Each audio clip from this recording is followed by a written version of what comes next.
How did they end up where they are in control of so much territory?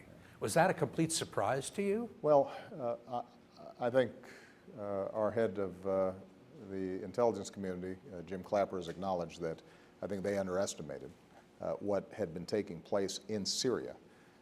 Essentially what happened with ISIL was that you had Al-Qaeda in Iraq, which was a vicious group, but our Marines were able to quash with the help of Sunni tribes.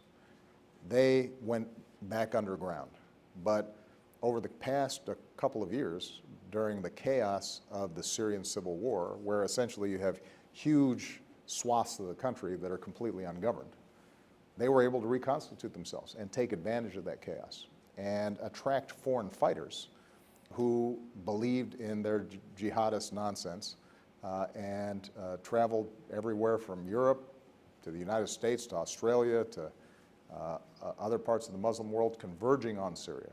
And so this became ground zero for jihadists around the world. And they've been very savvy in terms of their social media. In some cases, you have old remnants of Saddam Hussein's military that had been expunged from the Iraqi military, which gave them some traditional military capacity and not just terrorist capacity.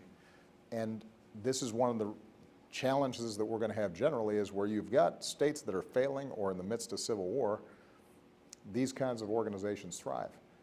That's why it's so important for us to recognize part of our solution here is going to be military. We just have to push them back and shrink their space and go after their command and control and their capacity and their weapons and their fueling and cut off their financing and work to eliminate the flow of foreign fighters.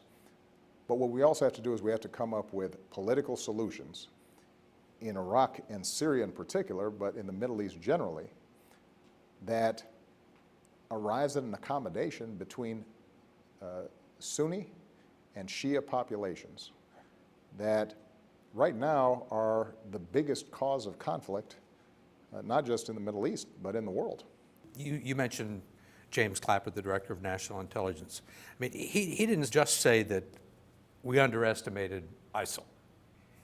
He said we overestimated the ability and the will of our allies, the Iraqi army, to fight. That's true. That's absolutely true.